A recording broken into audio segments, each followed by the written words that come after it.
Good morning student. बेटा आपका Friday को टेस्ट है, जिसके लिए आप हिंदी के बीच के 2 पेज लेके बैठेंगे टेस्ट के टाइम।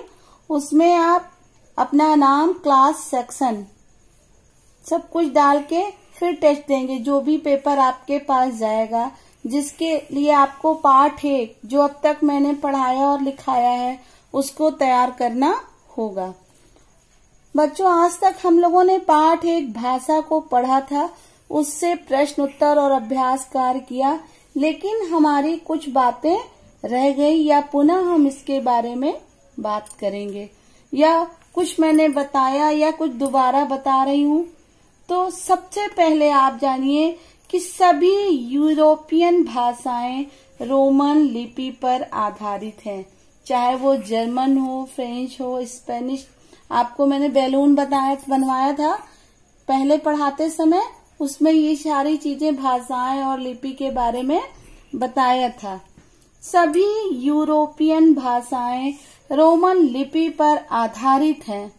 14 सितंबर 1949 को हिंदी को भारत की राजभाषा घोषित किया गया था। यह दिन हम हिंदी दिवस के रूप में मनाते हैं। 14 सितंबर को हम हमेशा हिंदी दिवस के रूप में मनाते हैं। विचारों का आदान प्रदान भाषा द्वारा ही होता है।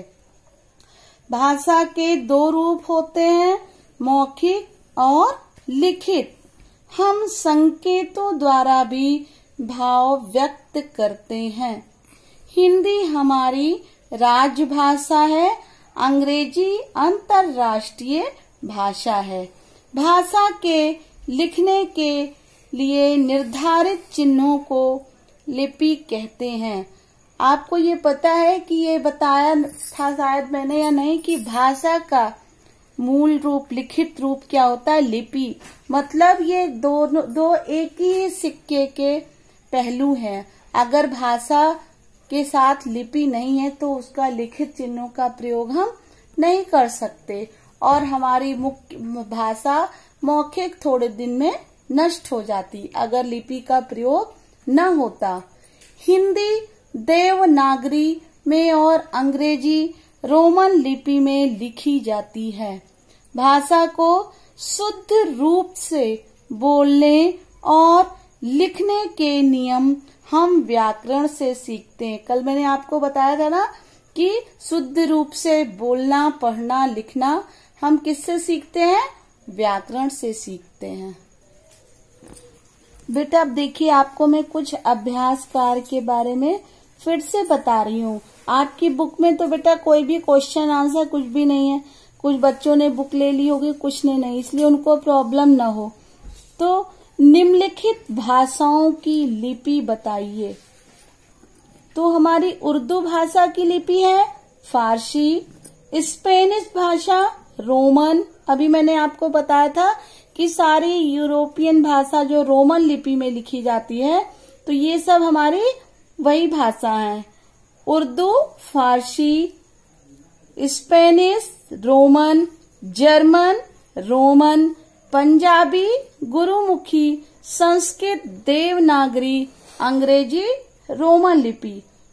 उर्दू फारसी लिपि में लिखी जाती है, स्पेनिश रोमन में, जर्मन रोमन में, पंजाबी गुरुमुखी, संस्कृत देवनागरी, अंग्रेजी रोमन। अब देखिए, आपको मैं एक तरीका, जैसे कभी कभी रिक्त स्थान, तो सही भाषा को पहचान कर सही चीजें हमें लिखना है कि सही वाक्य क्या भरा जाएगा इसमें। कभी कभी ये भी, इसको हमने अलग से आपको बताया है।